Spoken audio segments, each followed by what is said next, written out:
Entonces el trabajo que voy a presentar acá es sobre cómo los Yawanawá y los Runicuim, que se llaman también Kaxinawá, que son dos grupos del tronco lingüístico pano, así como los Shipibo, pero de Brasil, cómo que ellos están construyendo nuevas formas de relaciones con los Nawá, que son los blancos, como ellos lo llaman, a través de diversos modos de producir cultura, entre comillas, haciendo una conversa con Manuela Carneiro da Cunha, que dice como que los indígenas se apropian del termo y usan políticamente, bueno, y, o sea, especialmente voy a pensar esses modos de producir cultura, entre comillas, a través de las fiestas y de las iniciaciones.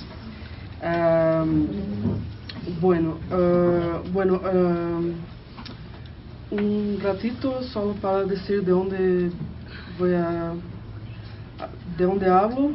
Bueno, yo en la graduación he pesquisado grupos de chamanismo urbano, el fuego sagrado de Tatilatlan, que es uno de los caminos vermelhos, rojos que hay.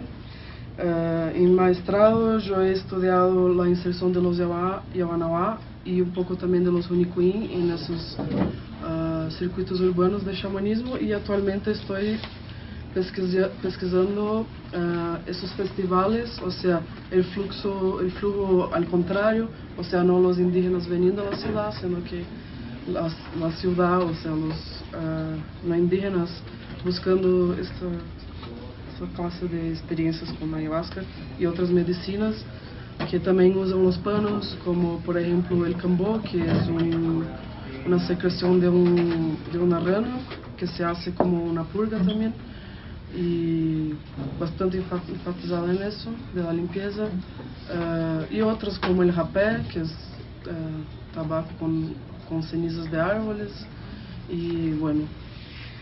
Y aparte de eso, todas las dietas, que son las iniciaciones, también esos dos grupos, pero todavía más los Yawanawá, están haciendo hace un rato ya en los blancos también.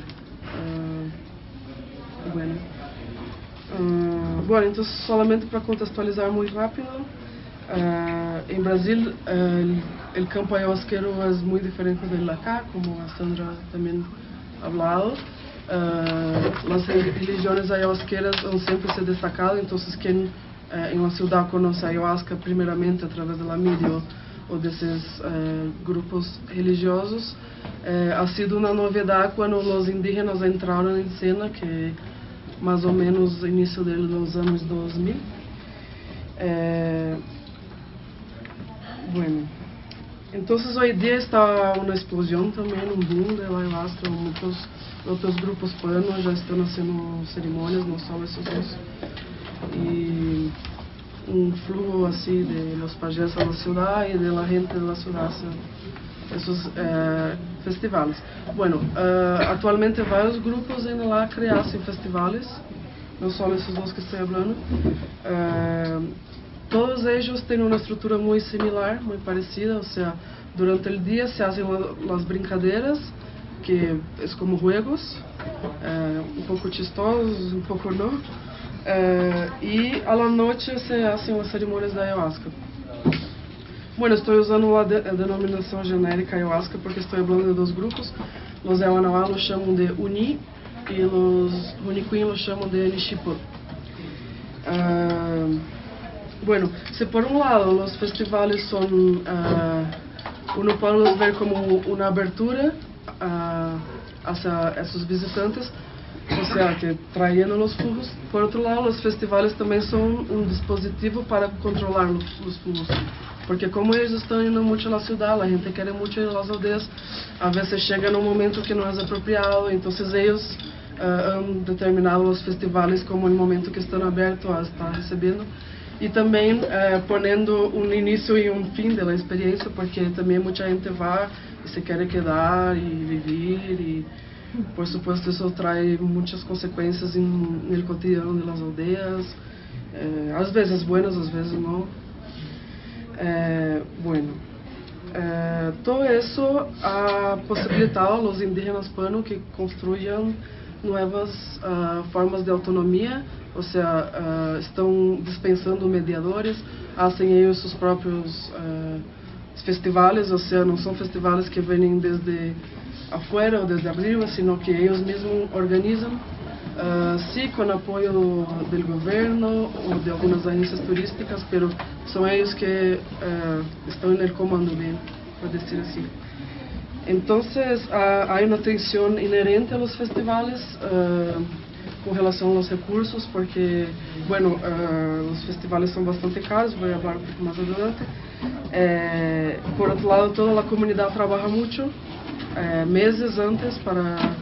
Y, bueno, aquí yo estoy hablando de general de festivales, porque desde 2010 he pasado en muchos, en distintos grupos, entonces no estoy haciendo ninguna inferencia a ningún grupo en específico, sino que diciendo que es muy recurrente que los festivales causen esos tipos de discusiones dentro de la comunidad, do tipo, tal persona trabajó pero nunca ha sido paga, o sea, porque sí entra mucha plata. A la vez, las lideranças dicen que no se hace mucha plata, que no se consiguió. O sea, es un gran tema de discusión, sí. Y, por ejemplo, ano passado yo he ido no festival do Mutum, Mariri, Wanawá, y ha sido considerada una festa muy buena. Y sí, ha sido muy animada la fiesta, pero yo creo, así, en mi opinión, que la festa ha sido muy buena porque hubo esa repartición de los recursos. Quien trabajó después de la fiesta, sentaron las lideranzas y hablaron de todo, lo que gustaron, lo que no gustaron, entonces todos salieron como satisfechos, mientras normalmente eso se queda más con las lideranzas que hacen como les parece mejor. Bueno, ¿de dónde surgieron? ¿De dónde vinieron esos festivales? Bueno, esos festivales son nuevos, pero son viejos. Bueno, son viejos porque son fiestas antiguas. O sea, los Yawanawá tienen el Umaquique y los Unicuí tienen el Cachanawá. Y bueno, son fiestas, cada una tiene un, bueno, es para animar, la fiesta es para eso, pero de los Unicuí lo hacen para llamar la fuerza de los legumes. Entonces van cantando y para el próximo año tener buenas cosechas. Y bueno, pero lo que pasa es que, ¿cómo que se ha vuelto ese modelo de festival, no? Bueno, hasta donde yo he investigado, quien ha inventado eso han sido los Yawanawá, que estão mais ou menos em sua 15ª, algo assim, edição. Inicialmente lo hicieron para rememorar e rehacer suas práticas, porque eles tinham os evangélicos há 40 anos, a missão Novas Tribos nos impedia de muitas coisas, então foi como um meio de revitalização cultural, pero muito pronto se transformou como en este modo de apresentar cultura e de trazer visitantes e generar projetos e, bueno, porque os festivais são isso também, vem muita gente famosa e conhece os índios e que sempre han querido trabalhar com índios, porque os índios são muito cerrados, pero isso já não, então é como esse campo de muitas negociações. Sí, entonces, por um lado, han sido inspirados. Entonces ellos están como exportando, o sea, porque muchos, ya he visto así, muchos indígenas de otros grupos van al festival y dicen que están allí para ver cómo es, a ver si van a llevar para su aldea la fiesta, o sea, ese modelo, ¿no? Y así van surgiendo más y más festivales. Muy también, claro, hay toda una cuestión interna de la fiesta y todo eso, pero muy motivado también a todo ese nova economia política de la ayahuasca. Entonces, me decía un Yawanawá, nosotros hicimos la primera vez esa festa porque queríamos mostrar a nuestros vecinos, los ribeirinhos, que que ellos decían que nosotros no somos indios y que nosotros somos indios, ellos decían que éramos caboclos, que es una categoría en Brasil usada como uma espécie de acusação a dizer que índios não são tão índios, não são tão puros. Bueno, e a la vez é uma categoria com muitas outras coisas, pero quizás algo similar a mestiços, não sei, que não se usa muito mais. Bueno, tá. Entonces, bueno, uma vez um Yawanawá pôs em seu Facebook que el Acre es una Disneylandia espiritual. Eso me ha llamado mucha atención. porque hasta donde yo sabía, donde yo había escuchado, por ejemplo, entre disputas de quién es más tradicional, entre grupos de Camino Rojo, o sea, yo escuchaba, por ejemplo, el Fuego Sagrado es una Disneylandia espiritual, decía los otros grupos que no cobran tanto, entonces él lo estaba usando como algo de valor, ¿no? Como que valorizándose. Entonces, a partir de eso, me pregunto si el Acre no se está volviendo ese nuevo... Sí, se está volviendo esse novo polo de turismo em Brasília, ou seja, sempre ha sido, de certa forma, um espaço, um lugar que ha atraído muita gente de las religiões ayahuasqueras, pero, bueno, estão surgindo essas novas questões, tanto é verdade que eu he visto já pessoas deixando de ir a Peru para ir a passar um mês em la aldeia quando nada estava passando, ou seja, realmente participar do cotidiano da aldeia ha sido como uma forma de vacações também e a la vez iniciações e tudo. Bueno, então cabe pensar num processo de internacionalização de la pagelança, que se chama, que é o xamanismo, ou seja, de los Yawanawás, de los Unicuim, se através de los cerimônias da cidade e toda essa gente que está iniciando nessas preparações de dietas. Entonces, bueno, se puede notar que hay variabilidad en los precios según bueno, puedo decir, el prestigio que tiene cada festival. Entonces, de 1.500 a 3.500 reales, depende a quién quieres participar. 1.500 reales más o menos, yo creo, no sé, $400. $1.500.000 pesos. ¿Cuánto? $1.500.000 pesos. Millones. Y 3.500.000 reais. Son 3,5 millones. Sí, e los Yawanawá, que estão muito famosos com sus cerimônias, sus festivales, cobran isso. Bueno, entonces, bueno, ¿hay algo con el tiempo? Sí. Faltan 7 minutos y medio.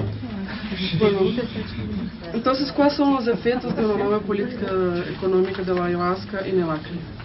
Bueno, vou ter que falar rápido. A ayahuasca como política de turismo nas aldeias, muito claro, ou seja, a ayahuasca passa a ser um recurso que os próprios indígenas utilizam para atrair os turistas. Ou seja, bueno, e como parte dessa dinâmica da economia política da ayahuasca surge uma espécie de valor da floresta, ou seja, a floresta vem para curar, então os índios traem a floresta e com ela cura para a cidade. Ellos son la floresta, o sea, entonces la floresta es posible de ser carregada,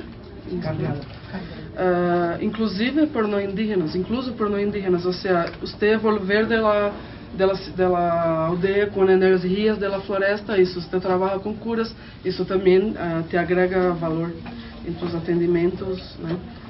Então, a dimensão curativa de tais fluidos chamamos comumente de energia, é de grande valor espiritual, de modo a tornar-se algo almejado e muito bem pago, se for del caso. Então, com o efeito dessa nova política econômica da ayahuasca, os afazeres cotidianos de um jovem na aldeia se tornam rentáveis, ou seja, generam renda informalmente.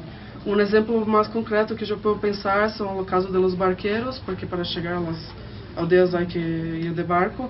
Então, estão cada vez mais inseridas nessa economia política da ayahuasca, com preços padronizados já, mientras antes podías hablar assim, e com constante ascensão. E,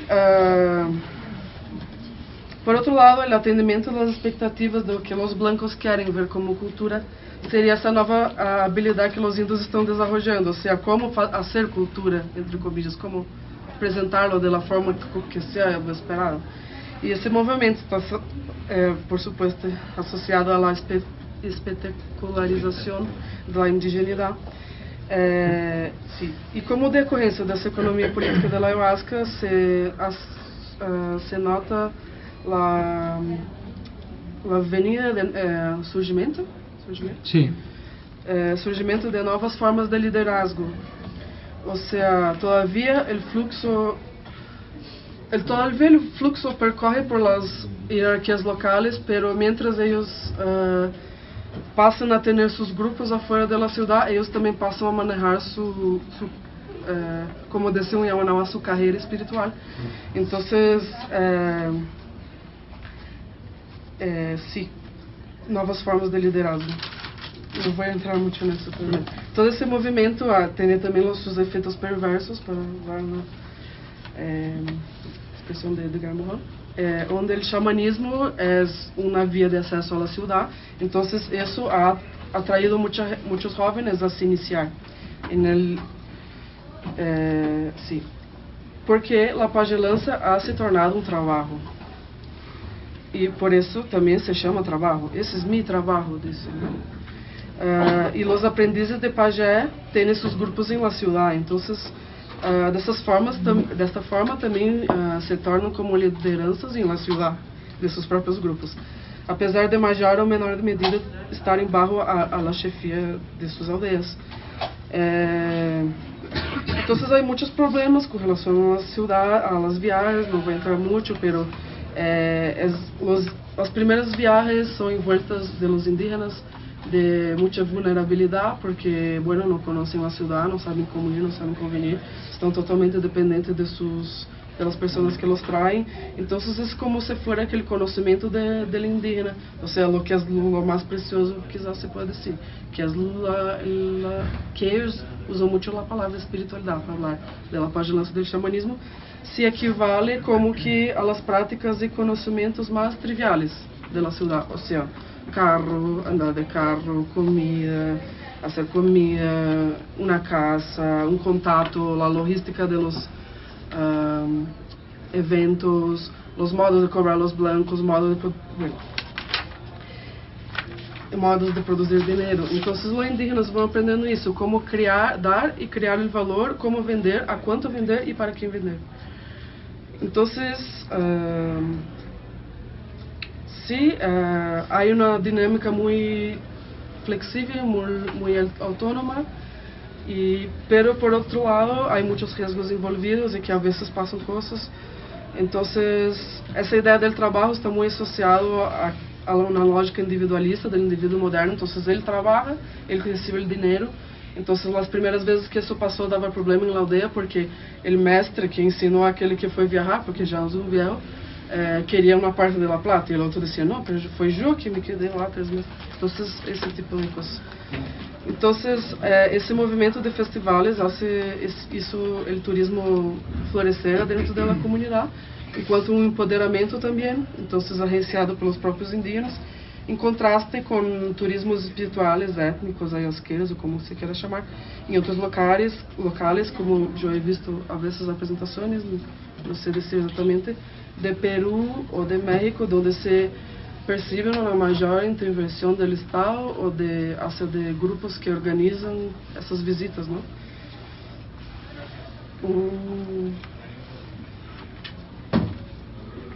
Por outro lado, eles têm uma grande jornada de trabalho, por assim dizer, já usando esse termo, porque são muitas cerimônias, tomando ayahuasca, muitos atendimentos, então também é algo muito importante a se pensar que eles estão indo a curar outras pessoas, mas às vezes quizás enfermando-se também, porque a parte de toda a intensa jornada tem o que são os problemas mesmo relacionados aos espíritos, não? Eles estão sacando isso de pessoas, então como se quer isso. Então, a ayahuasca tem esse potencial turístico que, por sua vez, está sendo outros grupos consumirem mais ayahuasca, incluso grupos que não consumiam mais, ou que todavia nunca han consumido e que estão vendo o turismo como uma forma, a ayahuasca como uma forma de fazer essas mediações e cerimônias com os blancos. Por outro lado, chegamos a um ponto que ha sido falado na apresentação anterior com respeito a la escassez de la bebida, ou seja, a exploração ecológica em cima disso, porque é exatamente isso que falava você, que os blancos chegam muito requerendo cerimônias e medicinas e ayahuasca, e a vezes não há. Então, se possível, eles querem todos os dias, então isso contrasta muito com as lógicas locais, não? E deste modo, muitas vezes os indígenas se veem obrigados a comprar e trazer as prisas ayahuasca abaixo do rio, busca ayahuasca de aqui e de allá para dar contra e suprimento a esta beberaje de los blancos. Então eles dizem, Nauá, que é branco, gosta muito de tomar. Eles querem sentir a força mesmo. Que tem que ver com essa discussão de sentir a força e as migrações. Então isso aproxima constantemente os indígenas a las religiões ayahuasqueiras, porque eles detêm os meios de produção massiva da bebida. Ou seja, nessa economia política no Brasil da ayahuasca, eles são detentores dessa produção. Então não é só isso, eles têm muitas relações com os grupos ayahuasqueiros, mas isso é muito relevante no contato. Bueno, para concluir,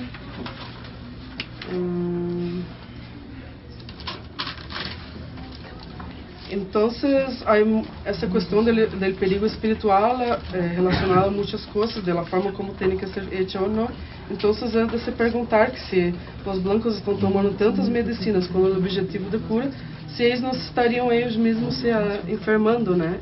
Como não respeitando a todas as prerrogativas que há nas dietas, que são bastante estritas, incluso só para tomar ayahuasca, há muitas coisas que tem que seguir depois.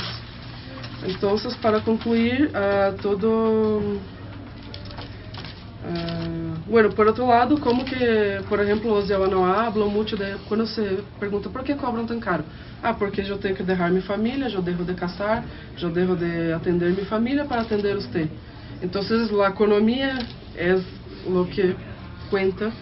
E como disse um Yawanawá, o Nani disse, o povo indígena não faz nada de graça, ou seja, sempre há algo que está sendo compensado, seja internamente nos trabalhos, ou seja, se recebes uma reza, tu marido vai pagar com madeira para construir a casa dele pajé, ou seja, né? Então, a los blancos, como não têm, bueno, como todo isso tem muito que ver com o parentesco e todo, ou seja, se ensina um nível, vas ensinar um hijo, porque não vas ensinar outra pessoa que pode usar isso contra você. Então, todo isso também tem que ver, se pensando como que então os blancos estariam, ou seja, estariam eles compartilhando realmente ou não, porque se diz muito que os panos têm a avareza do conhecimento. Então, se habla tanto de compartilhar, como se está compartilhando e por quê. E, bueno, só para concluir, uma última frase para ser sentido. Todo isso dentro del Acre, ou seja, os blancos del Acre, o que dizem os indígenas, tanto Yawanawá quanto Runicuim, é que estão valorando muito os indígenas agora. Antes los chamavam de caboclo, agora os indígenas vão à cidade e a ideia do caboclo, que está associada a muitas religiões e movimentos espirituais do Brasil, relacionada a uma figura de sabedoria, agora eles lo veem como uma surpresa ser chamado de caboclo e que isso seja bueno.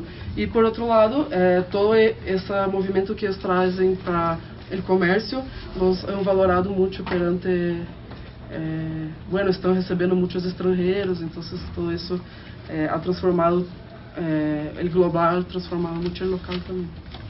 Gracias. Gracias.